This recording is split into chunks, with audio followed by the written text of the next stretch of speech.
Design Patterns with Jeremy Clark.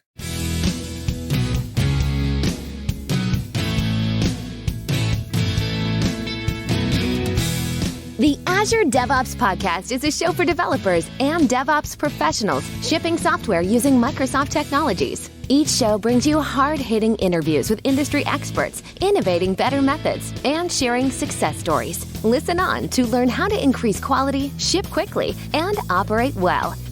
And now your host, Jeffrey Palermo. Welcome to the show. I'm Jeffrey Palermo, your host for helping you and your teams move fast and deliver quality and to run your software with confidence, all while using everything that the .NET ecosystem has to offer. The podcast is sponsored by ClearMeasure, which is a full-service software architecture and engineering firm that loves to empower software delivery projects.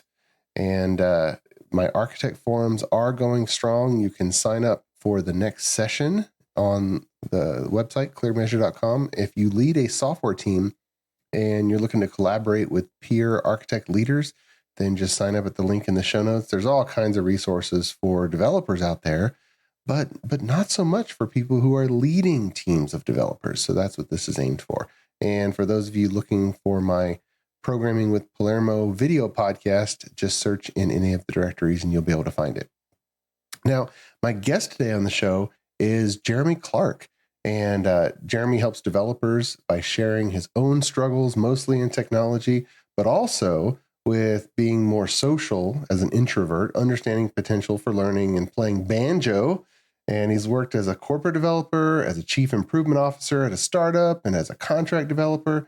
And currently he teaches developers through online courses and workshops and tech articles and conferences. And he spends most of his time in C#, but he's recently ventured into Golang and Rust, and he likes exploring some of his favorite topics like interfaces and delegates, concurrency, and parallel programming. You can see him speaking next at Live 360 in Orlando, Florida. That's November 12th, the week of November 12th, 2023. You can use the promo code CLARK to save $500 on that ticket. And you can also, on the week of October 23rd, you can see him at DevSpaceConf in Huntsville, Alabama. So Jeremy, welcome to the show. How are you, sir? Doing great. Thanks for having me. Oh, my pleasure. My pleasure. You know, you've done so much speaking in your career, so many tutorial videos, taught so many developers. You've gotten to this level of expertise that is just kind of like at the top small percentage of the industry. But I want to kind of back up. What were some of the high points in your career that you think are, formational that helped actually achieve, that level of industry expert? Well, I'm reluctant to call myself an expert in anything just because I know there's people that know a lot more than I do. My career was pretty slow. I kind of started out programming by taking hotel reservations at a company, and through a series of events, I ended up on the programming team. And on that team, it was my first professional programming job, but I was surrounded by senior devs who really liked to share. And it was just a great environment for me to grow in. And so, that kind of inspired me to share with other developers. And also it definitely made me not afraid to ask questions and not afraid to say, I don't know. I think where a lot of people get into trouble is when, we bluff our way and we say, oh yeah, I got it. I have no idea what you're talking about, but yeah. And when did you decide that you were or that you loved teaching? Like you spent all this time, you learned a lot of stuff around development and done a lot of programming, but you said, you know what? I'm going to teach other people. That's actually also pretty interesting because, you just mentioned that I'll be speaking at Live 360 in Orlando in November. While I was a corporate developer, I used to attend that conference. Okay. And I always thought, it'd be cool to be up on that stage, but it's like I'm a corporate developer who is not doing bleeding edge stuff. Who cares? And then there was actually an influential episode of .NET Rocks, and they had a panel discussion, and it was this would be about 2009, so quite a ways back. And so .NET had been around for a while at that point, And when they were talking about how when C# and .NET first came out, everybody was talking about the basics. Like, here's the garbage collector, here's how types work, here's all of this stuff. Yep. But then as time went on, it turned into, oh, here's, WPF or WCF. And, that's gone now, but it was new at the time.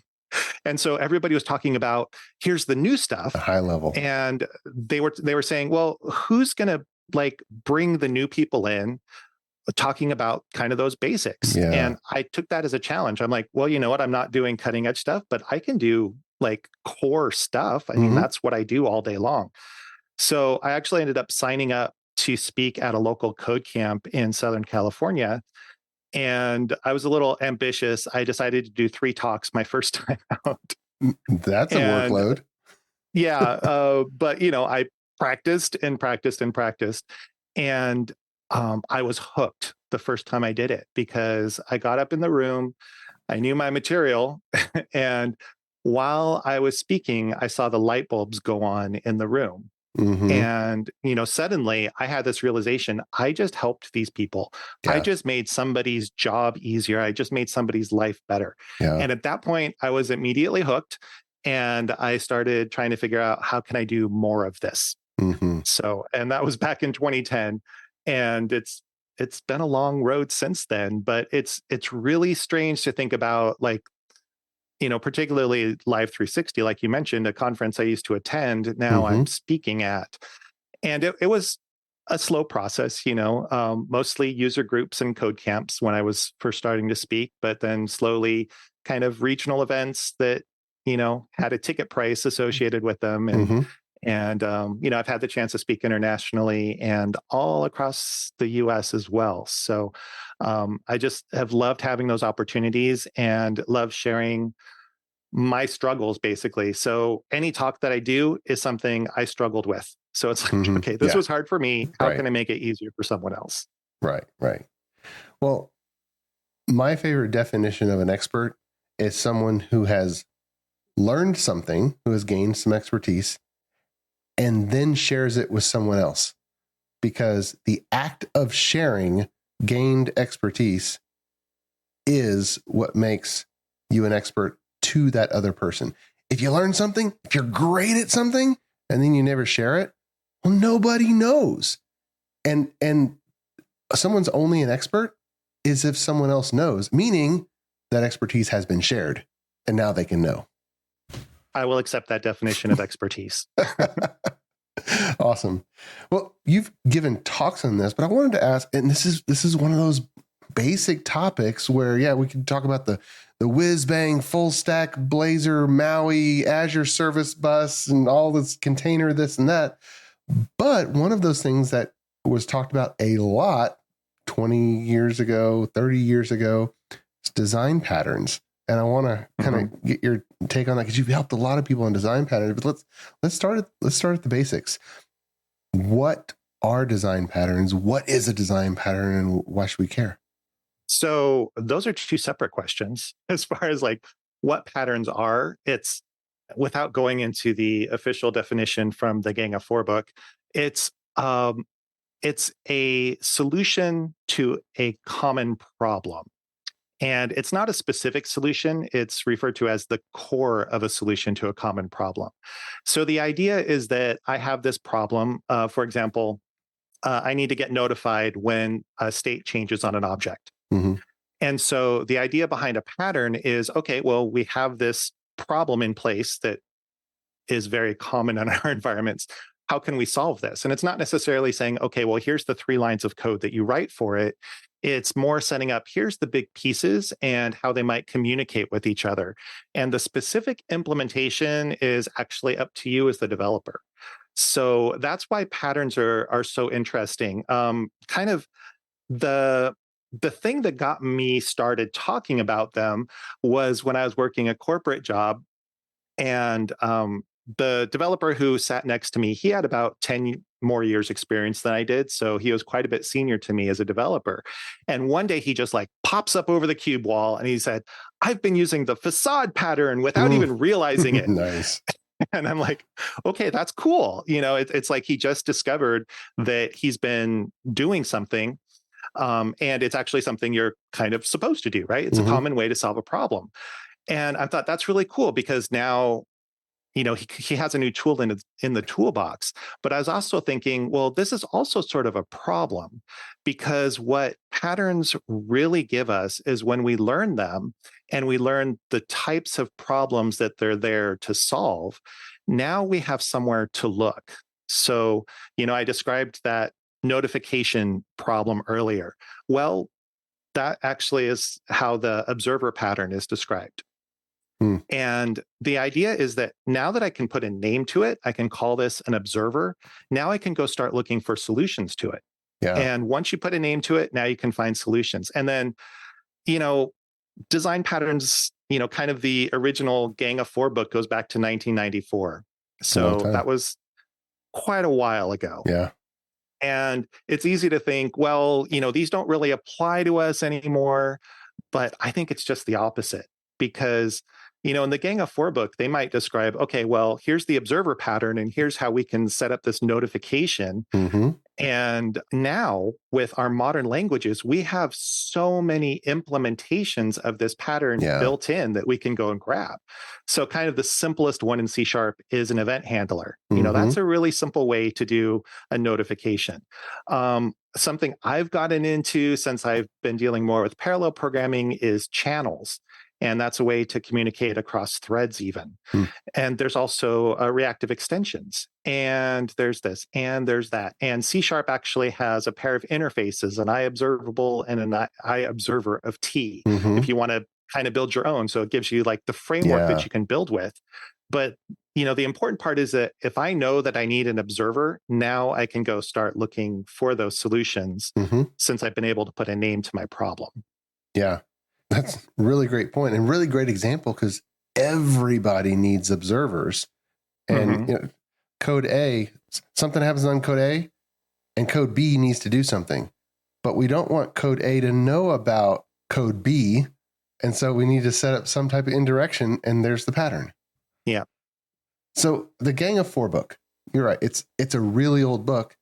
I don't know how many, let's say, current decade programmers have read that book. I haven't seen it being talked about in the up and coming developer curriculum or whatnot. But in your opinion, should new developers read that book, or are there some other newer material that you'd recommend? What's your opinion on that? So the Gang of Four book is important. I'm going to leave that there. It's also very academic. Yeah. So I had a copy on my shelf because every good developer of the era that I was doing corporate development had this book on their shelf. And I tried to read it like 3 times and failed miserably each time because I wasn't ready for it yet.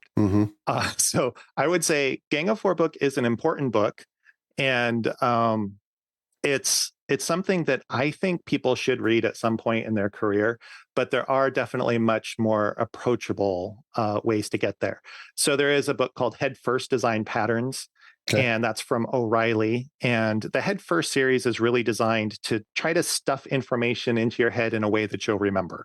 So it's much more approachable. And that book actually deals with 12 of the patterns that are in the Gang of Four book and starts off with exactly the same definition. So they're not coming up with something brand new. It's something that's there and approachable. And the source code for that is, I believe it's Java, but there are online repositories that have C#, which is the world I live in, JavaScript, basically any kind of language you can think of. There's a repository with the examples. As far as like, how important is it now? It seems like I've been doing this long enough to see design patterns kind of wax and wane. So it's kind of that pendulum swing that goes back and forth between, oh, everything's a pattern, and oh, this is miserable. Everything was a pattern, and they tried to overdo patterns, and now it was a disaster. So we're not going to use patterns at all. And then it's like, oh, well, we didn't use patterns at all, and so now it's a disaster. And so now we're going to look at patterns. So it seems like the pendulum swings back and forth, just like everything else, whether we're doing things client side or server side, everything. And I think it's the same with design patterns. It does seem like there's definitely a part of the community that has animosity towards them. And my guess is that it was a bad experience that led to that. I kind of have the same thing with abstraction. So I had a really bad experience with abstraction as a new developer. And it took me a long time to get over that and understand, okay, how can we find a workable balance? And so I see kind of design patterns the same way. If you overdo them, if you're constantly looking for them or constantly saying, oh, well, I have this pattern, I should write some code that uses it, then you're probably going to fail miserably. But if you are genuinely looking for solutions and say, okay, well, I have this problem, how do I find a solution? And hey, you know what? The bridge pattern is pointing me in that direction, or the facade pattern points me in a direction, then I think it's a great usable tool. So kind of like everything else, it can be overdone, and it definitely can be underdone as well. Many thanks to our podcast sponsor, ClearMeasure. ClearMeasure is a software architecture company that empowers clients' development teams to be self-sufficient, moving fast, delivering quality, and running their systems with confidence. Whether starting a new project or developing new technologies or techniques, ClearMeasure sets up your team to deliver world-class results. Learn more at www.clearmeasure.com. ClearMeasure, empowering software delivery. ClearMeasure is also happy to be a sponsor of the video podcast, Programming with Palermo. Watch, learn, and program alongside Chief Architect Jeffrey Palermo. Videos are added weekly and available on syndicated locations supporting video podcast or by visiting palermo.network. Tune in today. There's one of the Gang of Four patterns that I don't think I've ever implemented in my career, but I use other people's implementation. Iterator. I don't know if I've ever implemented I love the Iterator, but I used it because it's kind of baked in everywhere now. What other, like, what patterns do you think of fall in that category where they're just baked in and you use it without even thinking? Yeah, well, again, I think it's great that they're baked in, because actually the Gang of Four book has an implementation of a list as a sample code that has an iterator in it. Yeah. And it's like, I'm glad I don't have to write that code anymore. Right. Because, again, in the C# world, we've got IEnumerable, and IEnumerable is awesome because it lets us do for each. I think for each is awesome. And then one of the best things ever added to C# was LINQ, language integrated query. Yeah. And IEnumerable makes that possible. So, as far as like implementing my own enumerator or iterator, I haven't done it, but that doesn't mean that I'm not looking for that problem. I think a good, when we're talking in that direction, it's also trying to figure out how much or how little of something do you need. Because if you actually look at the interfaces that are part of like a list of T, for example, in C#, and interfaces is another area that I nerd out on. There's several levels. So the most basic is IEnumerable, and that's the iterator. And basically it says, okay, there is a method that says, give me the next item. Right.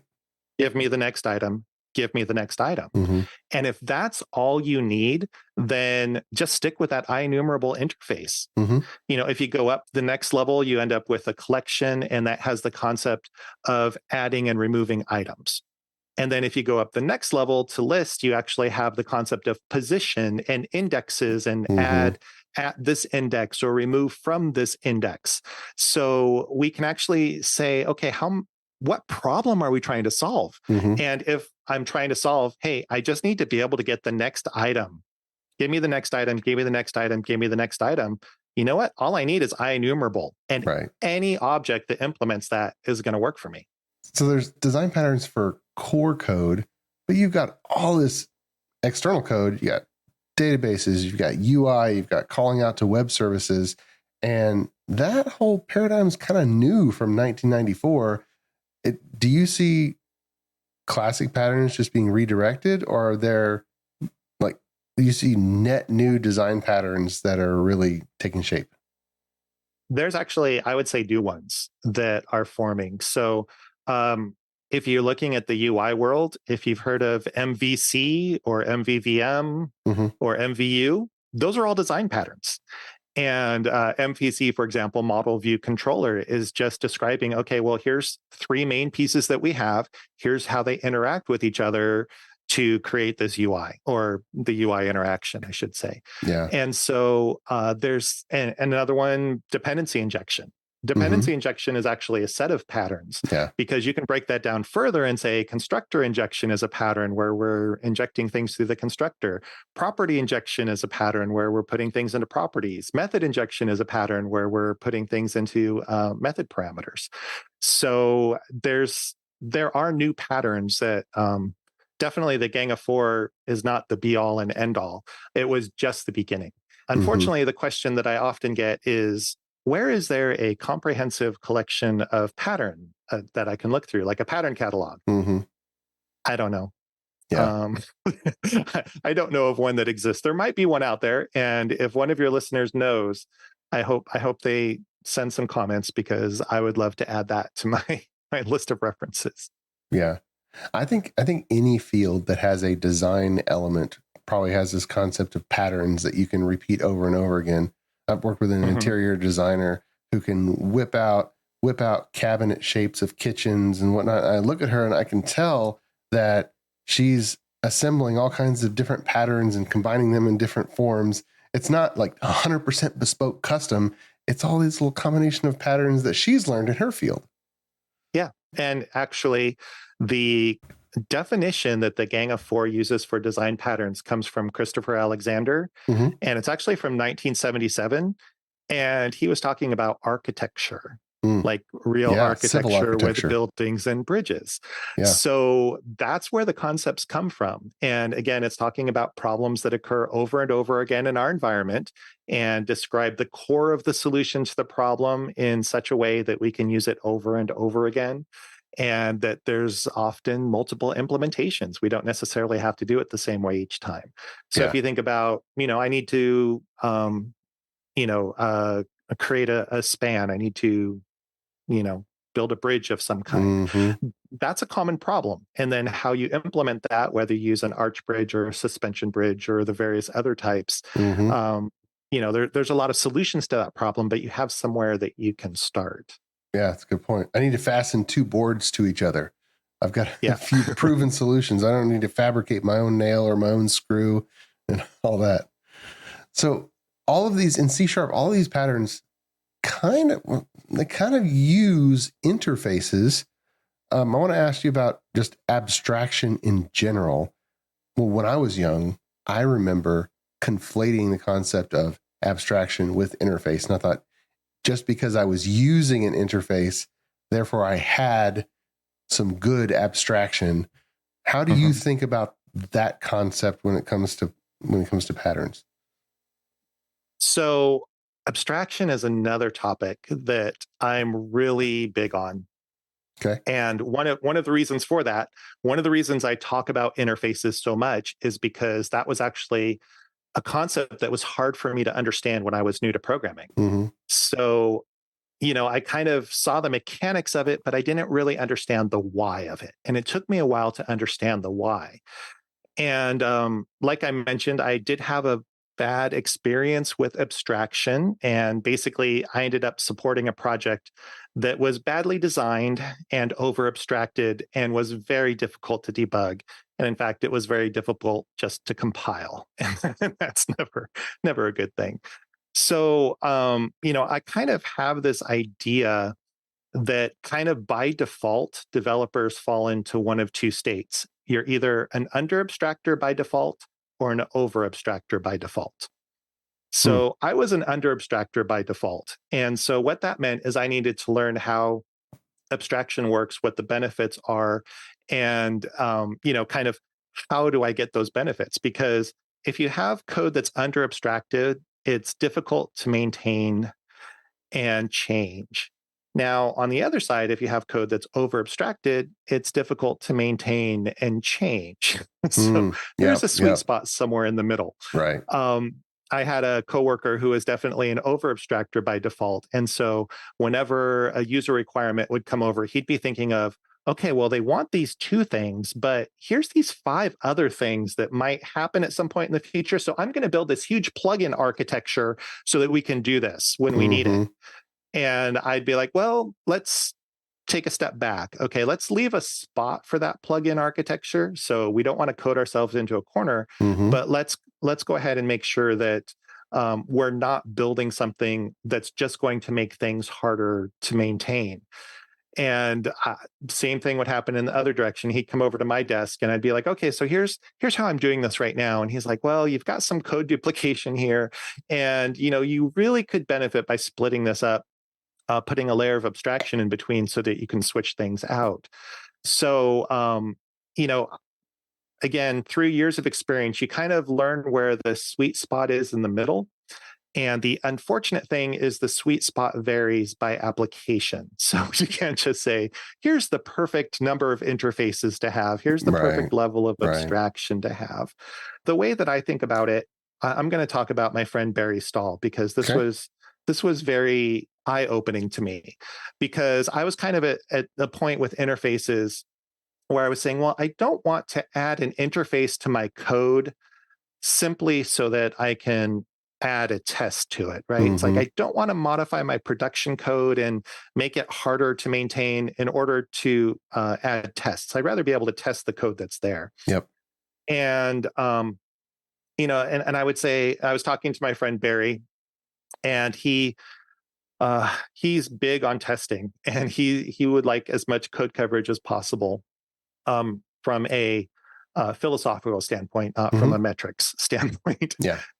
And so I would say, well, I don't want to add an interface because I only have one implementation of this thing. And so why would I do that? And he said, no, actually, you have at least two implementations, because you have your production code and you have your test code. Yep. And that was eye-opening, because it's like, oh, you know what? Maybe I am okay adding that level of abstraction to my code if it does make it easier to test. The other thing that he said that just blew my mind, we were talking, he's very much, again, very high on testing. And at the time I was kind of like, well, I test kind of my core business logic, the things that might be confusing, but other things I don't really have tests for. And so we were kind of talking about, well, how do you decide which part of your code is okay not to test? Yeah. And he said, which part of your code do your users not care about? And that was eye-opening. It's like, oh, okay, my users care about all of this, so I should care about all of this. So I should make sure that I have tests against all of it. So those were kind of the two big things where Barry was influential in my life. Nice. Yeah, because that is, you could call it a pattern, a testing philosophy. Yeah. What part of the code is it okay if it breaks or stops working without us knowing about it? And a certain type of, like the large scale tests, or even a full system test that tests a whole lot of stuff, if it breaks, that's helpful because something broke. But the larger, the broader the test is, it doesn't really pinpoint and say, and the problem is here. And so it's that trade-off. The smaller tests down to the individual unit tests, if they break, they basically shine a direct laser. That code is busted. Whereas the broader test is like still useful, but then you have to figure out, okay, what actually in this sequence, what actually broke? Yeah. Well, cool. I like this guy, Barry. Yeah, Barry Stahl. He's awesome. He's out of Arizona. I got to know him through code camps and various local speaking events. I don't know if he gets out to speak very much these days, but he's pretty amazing to talk to. Yeah. There are still so many developers I run into that are not yet doing any kind of regular test automation. When you start a new greenfield project, or when you're helping other developers start just a net new code base, what do you think about that? When do you recommend or introduce the first testing bits? So I'm kind of a practicalist when it comes to unit testing. So I know there's people that are 100% TDD. You write, test-driven development. You write a failing unit test before you write any code. If you do it any other way, you're doing it wrong. I'm not good with pedantic philosophies. Mm-hmm. If that works for you, great. I'm all on board with that. I tend to do personally what I call test alongside. So I'm not necessarily writing my tests first, but I'm generally writing them at the same time as I'm writing my code. Mm-hmm. Um, as far as introducing it, I think getting testing in as early in the process as possible is usually a good approach because it's very easy to write code that is difficult to test. Mm-hmm. Whereas if you come at it from the beginning saying, okay, well, we have tests against these various places, then maybe we are breaking things up into more atomic, actual functional style methods that have discrete inputs and outputs that are easy to unit test. Maybe we have a spot where, let's think about putting an interface in here because, it's a dependency that this test is going to need. And so if I can add that here while I'm writing the code, it's going to be a lot easier than coming back later and doing it.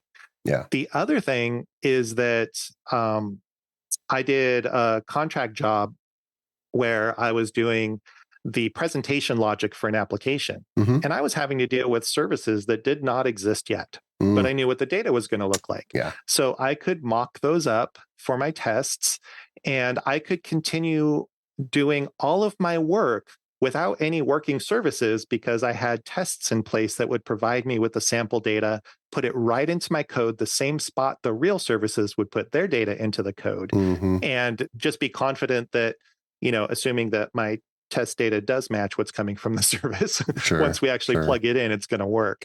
And so, especially in a team environment, it's a lot easier if you kind of are able to mock out some of these things so that your tests are really what's telling you that you're moving forward and you're doing things correctly. Yeah. That's some good points. I tend to favor the test alongside as well.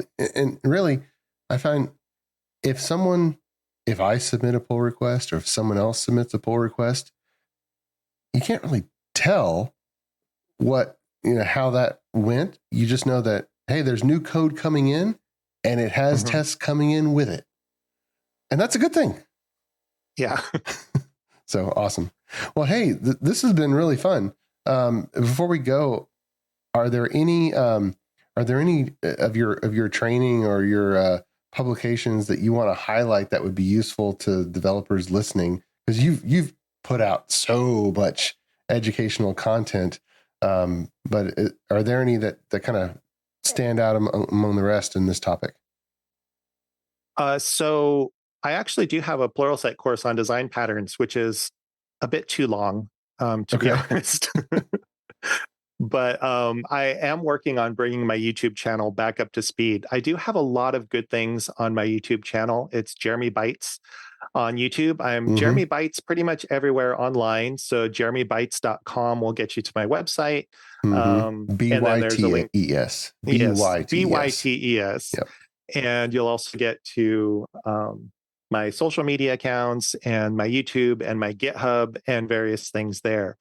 So on YouTube, I do have some series that I'm very proud of that have to do with asynchronous programming. So learning about task and await specifically in C#. They are 7 years old. The interesting thing is that my current presentations that I do about those really haven't changed other than to say I'm now using Visual Studio 2022 and .NET 7. The core concepts have stayed the same. So I have some stuff out there about asynchronous programming, also about delegates, which I think are really cool. I actually do have some TDD tutorials out there for people who might want to learn more about that. So that's out on my YouTube channel. I do have quite a few things on my blog as well. And my most recent things have been talking about nullability in C#. So that's something that's recent in the last 6 months. That's one of the newer things. And I like to talk about that because it doesn't really do what I expected it to do when I first heard about it. Yeah. And so I'm sure there's a lot of other people that are like, well, this doesn't do exactly what I expected to do. So what is it good for? And how do we actually use this to our advantage? So that's mostly what I focus on these days. Yeah. Big topics. Awesome. Well, Jeremy, hey, I appreciate you coming on the podcast and sharing with us your experience with design patterns. I know that the listeners have gotten a lot of value from that. So thank you. You're welcome. Thanks for having me. No, my pleasure indeed. And until next time, keep shipping. You've been listening to the Azure DevOps Podcast, a show for developers and DevOps professionals shipping software using Microsoft technologies. Go to www.azuredevops.show for show notes and other episodes. On behalf of your host, Jeffrey Palermo, and our sponsors, thanks for listening, and may God bless you.